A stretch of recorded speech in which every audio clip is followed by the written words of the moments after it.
because Prince Harry and Meghan Markle's polished image as a perfect California couple is under threat due to serious allegations against the Duchess of Sussex regarding staff bullying. The claims, highlighted by a Vanity Fair profile, could damage their reputation in the United States just as they prepare for significant projects, including Meghan's new Netflix series, With Love, Meghan. Former employees coming forward accusations of mistreatment that mirror earlier claims from her time at Kensington Palace. These troubling allegations suggest a culture of distress among her staff, with some reportedly requiring therapy. Royal experts warn that this could be a disaster for Meghan, undermining her efforts to present herself as a caring mother and wife. Ash, when we have a look at the Vanity Fair story here as well, and we combine that with images and video of both Meghan and Harry at the fire front over the previous weeks, what do you make of it all? Well, this piece in Vanity Fair, this was no just sort of cheap hit job. This was a very well-researched, well-written, 8,000-word extensive piece, and I think it brings together a lot of themes that have been spoken about over the past few years since so-called Megxit.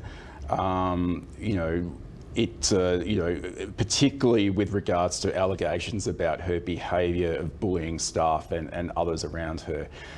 You can see that, I guess the With Love Meghan title of the Netflix series does suggest that, this nice, warm, caring individual that really does not seem to reflect the truth. I think people were prepared to give her a go early on, but people actually, I remember certainly when they visited this country, they were embraced.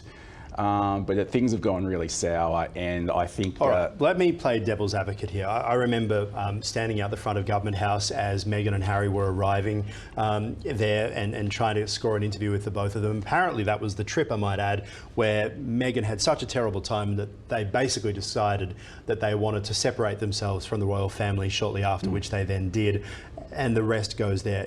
All right. In our culture, we don't necessarily like outsiders who stick two fingers up at us.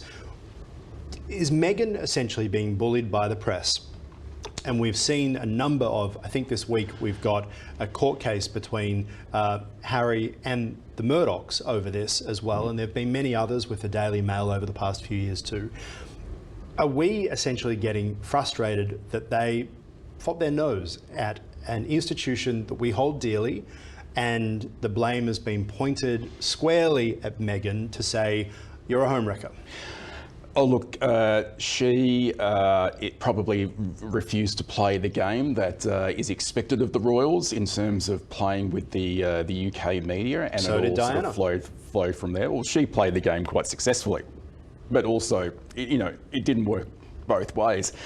Or rather, it can work both ways. Yeah. And you can't actually have your own narrative all the time that you would prefer. And I think certainly Meghan and Harry have reacted against that. But and look, that's fair enough. If you don't like what's being said about you in the media, but they're not Robinson Crusoe there.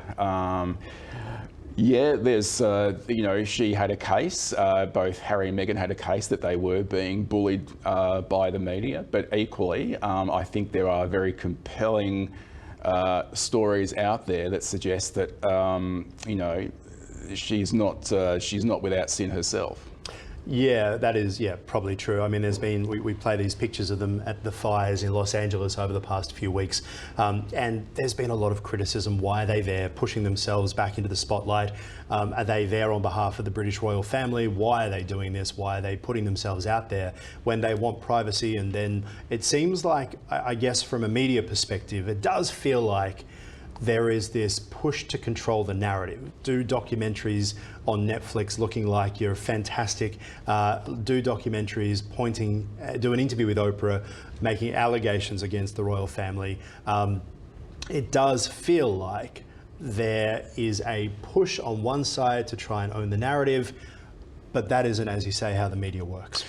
Yeah, look, Team Meghan and Harry were one-trick ponies in the sense that there was really only interest when they were bagging out the royal family. If they were to do another interview pouring another bucket on the royal family, it would probably be a great success. But if they did another interview saying that everything's great, where I just had a chat with my brother, things are going well, people wouldn't care. And that's where I wonder whether the media pushes this.